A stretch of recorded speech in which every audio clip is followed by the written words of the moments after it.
नमस्कार, स्वागत है आप सभी का हमारे YouTube चैनल पर। आज हम आपको सुनाएंगे शनिवार के व्रत की कथा। शनिदेव की कथा है।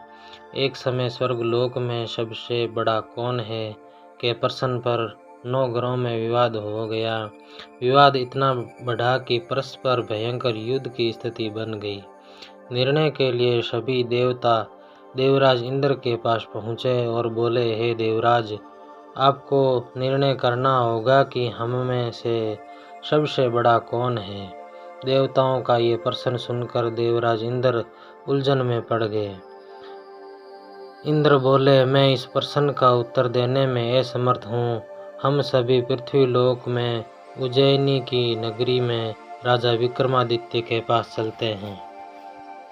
देवराज इंद्र सहित सभी ग्रह देवता उज्जैनी नगरी पहुँचे।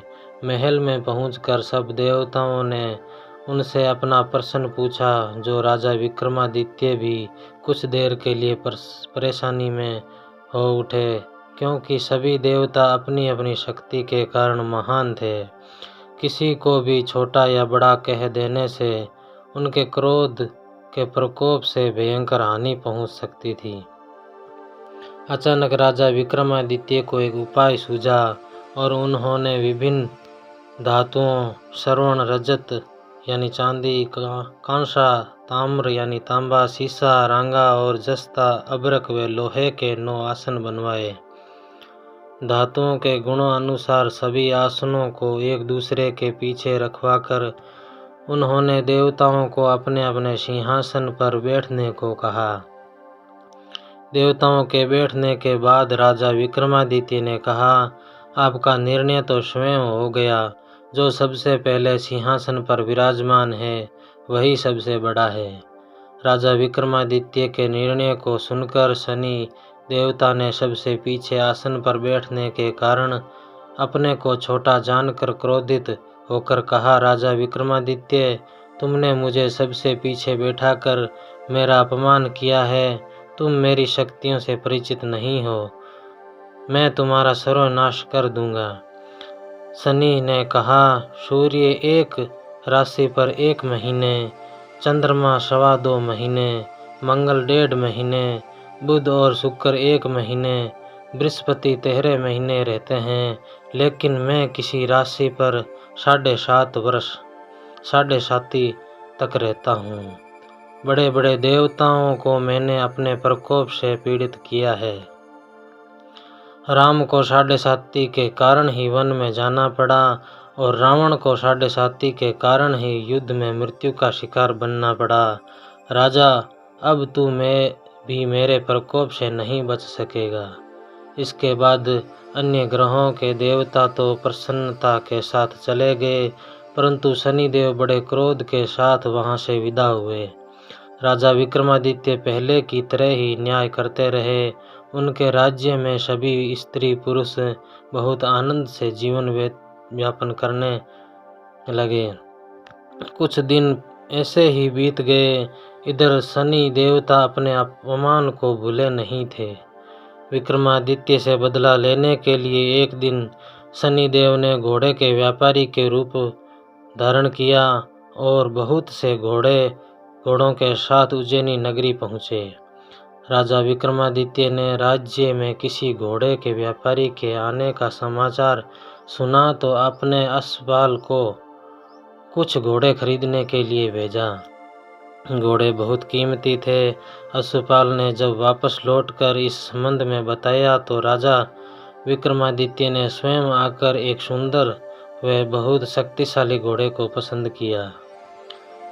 घोड़े की चाल देखने के लिए राजा उस घोड़े पर सवार हुए तो वह घोड़ा बिजली की गति से दौड़ पड़ा। तेजी से दौड़ता घोड़ा राजा को जंगल में ले गया और फिर राजा को वहां गिराकर जंगल में कहीं गायब हो गया। राजा अपने नगर को लौटने के लिए जंगल में भटकने लगे, लेकिन उन्हें लौटने का कोई रास्ता नहीं मिला। राजा को भूख प्यास लग रही थी। बहुत घूमने पर उसे एक चरावाह दिखा।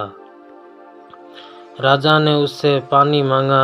पानी पीकर राजा ने उस वाहे को अपनी अंगूठी दे दी। फिर उससे रास्ता पूछकर वे जंगल से निकलकर पास के नगर में पहुंचा।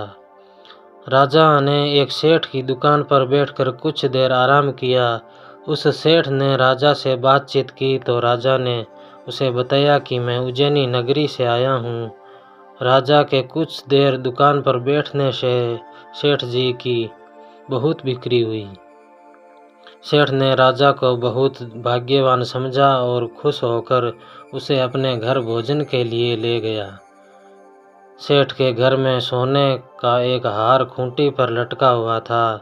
राजा को उस कमरे में छोड़कर सेठ कुछ देर के लिए बाहर गया। तभी एक आश्चर्यजनक घटना हुई।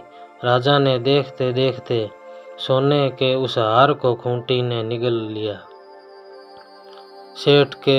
सेठ ने कमरे में लौटकर हार को गायब देखा तो चोरी का संदेह राजा पर ही किया, क्योंकि उस कमरे में राजा ही अकेला बैठा था।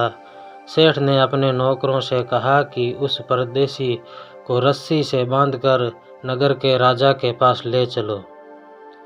राजा ने विक्रमादित्य से हार के बारे में पूछा तो उसने बताया कि उनके देखते ही देखते खूंटी ने हार को निगल लिया। इस पर राजा ने क्रोधित होकर चोरी करने के अपराध में विक्रमादित्य के हाथ पांव काटने का आदेश दे दिया। राजा विक्रमादित्य के हाथ पांव काटकर उसे नगर की सड़क पर छोड़ दिया गया। कुछ दिन बाद एक तेली उसे उठाकर अपने घर ले गया और उसे अपने कोहलू पर बैठा दिया। राजा आवाज़ देकर बैलों को हाँकता रहा। इस तरह तेली का बैल चलता रहा और राजा को भोजन मिलता रहा। शनि के प्रकोप की 7.5 पूरी होने पर वर्षा ऋतु प्रारंभ हुई। राजा विक्रमादित्य एक रात में मेघ मल्हार गा रहा था कि तभी नगर के राजा की लड़की राजकुमारी मोहिनी रथ पर सवार उस तेली के घर के पास से गुजरी। उसने मेघ मल्हार सुना तो उसे बहुत अच्छा लगा और दासी को भेजकर गाने वाले को बुला लाने को कहा। दासी ने लौटकर राजकुमारी को अपंग राजा के बारे में सब कुछ बता दिया। राजकुमारी उसके मेघ मल्हार से बहुत मोहित हुई, अतः उसने सब कुछ जानकर भी अपंग राजा से विवाह करने का निश्चय कर लिया। राजकुमारी ने अपने माता पिता से जब यह बात कही तो वे हैरान रह गए। रानी ने मोहिनी को समझाया, बेटी, तेरे भाग्य में तो किसी राजा की रानी होना लिखा है, फिर तू उस अपंग के साथ विवाह करके अपने पांव पर कुल्हाड़ी क्यों मार रही है। राजकुमारी ने अपनी जिद नहीं छोड़ी। अपनी जिद पूरी कराने के लिए उसने भोजन करना छोड़ दिया और प्राण त्याग देने का निश्चय कर लिया। आखिर राजा रानी ने विवश होकर अपंग विक्रमादित्य से राजकुमारी का विवाह करना पड़ा। विवाह के बाद राजा विक्रमादित्य और राजकुमारी तेली के घर में रहने लगे। उसी रात स्वप्न में शनिदेव ने राजा से कहा, राजा, तुमने मेरा प्रकोप देख लिया। मैंने तुम्हें अपने अपमान का दंड दिया है। राजा ने शनिदेव से क्षमा करने के लिए कहा, प्रार्थना की, हे शनिदेव, आपने जितना दुख मुझे दिया है अन्य किसी को न देना। शनिदेव ने कुछ सोचकर कहा, राजा, मैं तुम्हारी प्रार्थना स्वीकार करता हूँ और जो कोई स्त्री पुरुष मेरी पूजा करेगा, शनिवार को व्रत करके मेरी व्रत कथा सुनेगा, उस पर मेरी अनुकंपा बनी रहेगी। प्रातःकाल राजा विक्रमादित्य की नींद खुली तो उन्होंने अपने हाथ पांव देखकर राजा को बहुत खुशी हुई। उसने मन ही मन शनिदेव को प्रणाम किया। राजकुमारी भी राजा के हाथ पांव सही सलामत देखकर आश्चर्य में डूब गई। राजा विक्रमादित्य के हाथ पांव निकल आए। तब राजा विक्रमादित्य ने अपना परिचय देते हुए शनिदेव के प्रकोप की सारी कहानी सुनाई। सेठ को जब इस बात का पता चला तो दौड़ता हुआ तेली के घर पहुंचा और राजा के चरणों में गिरकर क्षमा मांगने लगा। राजा ने उसे क्षमा कर दिया, क्योंकि यह सब तो शनिदेव के प्रकोप के कारण हुआ।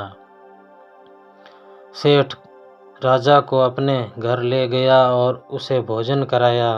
भोजन करते समय वहाँ एक आश्चर्यजनक घटना घटी। सबके देखते देखते उस खूंटी ने हार उगल दिया। सेठ जी ने अपनी बेटी का विवाह भी राजा के साथ कर दिया और बहुत से स्वर्ण आभूषण, धन आदि देकर राजा को विदा किया। राजा विक्रमादित्य राजकुमारी मोहिनी और सेठ की बेटी के साथ उज्जैनी नगरी पहुँचे तो नगरवासियों ने हर्ष से उनका स्वागत किया। अगले दिन राजा विक्रमादित्य ने पूरे राज्य में घोषणा कराई कि शनिदेव सब देवों में सर्वश्रेष्ठ है। प्रत्येक स्त्री पुरुष शनिवार को उनका व्रत करें और व्रत कथा अवश्य सुनें। राजा विक्रमादित्य की घोषणा से शनिदेव बहुत प्रसन्न हुए। शनिवार का व्रत करने और व्रत कथा सुनने के कारण सभी लोगों की मनोकामनाएं शनिदेव की अनुकंपा से पूरी होने लगी। सभी लोग आनंद पूर्वक रहने लगे। ये थी हमारे शनिदेव की कथा। कथा आपको पसंद आई हो तो हमारे चैनल को लाइक, शेयर, सब्सक्राइब करना बिल्कुल ना भूलें। जय श्री शनिदेव की, जय श्री नवग्रह की, जय जय जय शनिदेव।